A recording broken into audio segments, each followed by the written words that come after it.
Hey guys, welcome back to the channel. So today we're going to talk about what I think are the four most important things in preparing for anything.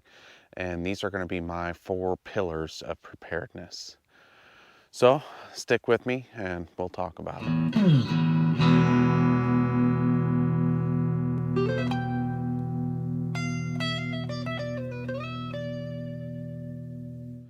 So the first thing, and I consider this one the most important out of the four, is your mindset.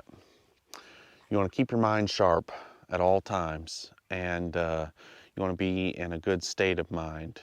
You know, you don't want to be down and out. You want to focus on what you're going to accomplish and how you're going to accomplish it. Okay, and a big thing is, and this overcomes a lot of people, no matter what they're preparing for, but fear. And in order to conquer fear, I believe you need to be pretty close with Jesus and God.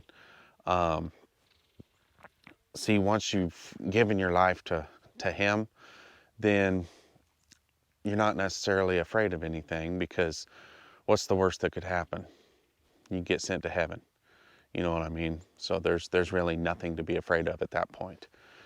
And that's a big one. So for your mindset, get right with God, and everything will come into place after that. So number two, I've got food and water. So as far as food goes, this is going to vary between different scenarios, but you're going to, like, say for a long-term scenario, this is where food storage comes into play, because you might not be able to go to the grocery store. You want to have a little bit of food set back, but don't be one of those people that all they do is collect food, because I believe that you're going to want to put as much food back as you need to start making your own food. Because you're not, if you don't make your own food in a long-term situation, you're still gonna starve to death eventually. It just might take a little longer. Do you see what I'm saying? But have enough food set back that if it's wintertime, you can get through winter, and then through spring until your garden starts producing more food, or until you can get an animal to feed you and your family. And then water, that's also a part of this pillar. Be able to collect water, maybe have a little bit of storage. You'll soon figure out that storing enough water for a long-term situation is very, very hard to do, because we use a lot of water. You're going to need water for hygiene, for drinking, for washing things off. You know, it takes a lot of water.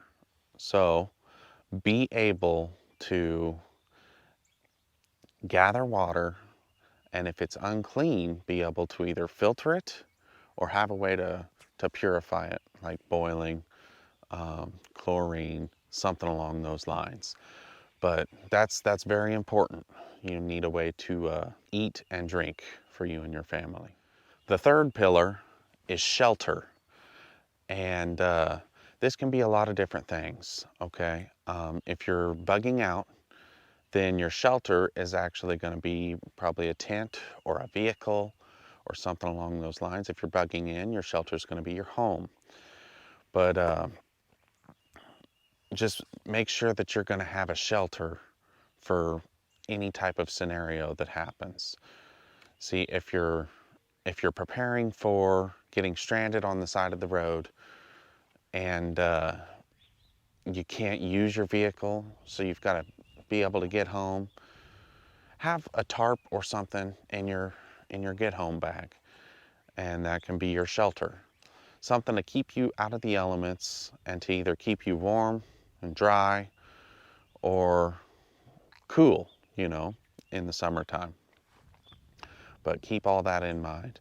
And also, in the wintertime, if we're talking about your shelter as your home, then you're going to need a way to heat your home.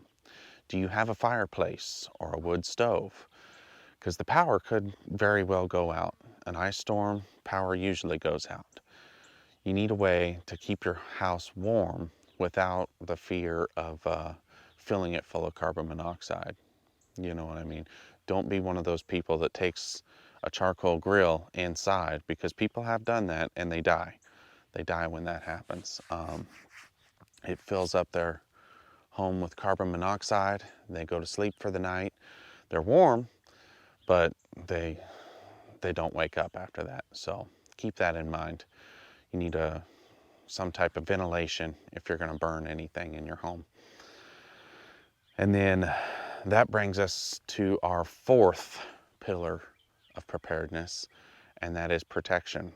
During a SHTF type of event, you might have somebody that wants what you have. And if they're not willing to barter with you and you're not willing to barter with them, then you're gonna need a way to protect what you have so that they don't just take it from you.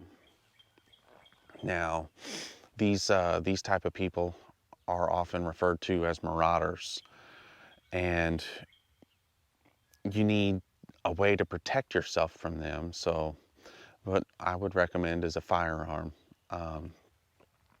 Shotgun works great for in the home, but if you're a little bit more concerned, or if there's a lot of people, you know, a rifle might be a little better for you.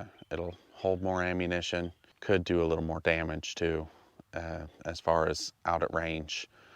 So also keep in mind, you might need an early warning system. Now, I had a video about dogs, and dogs are great for an early warning system, but you also have to keep in mind that the dogs are not there for protection.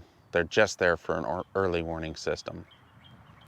A lot of people will train their dog to attack on command, and that's great, but a dog is still a dog, and it's easy to kill.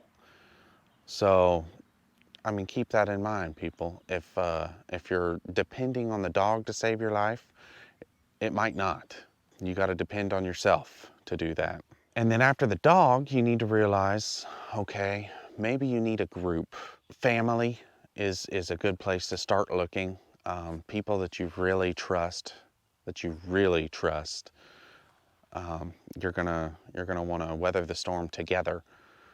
And then this is also going to make it a lot easier to protect your home, because then you can set up a watch, a 24-hour watch, where people take turns sleeping, and then somebody's always up watching over the property at night.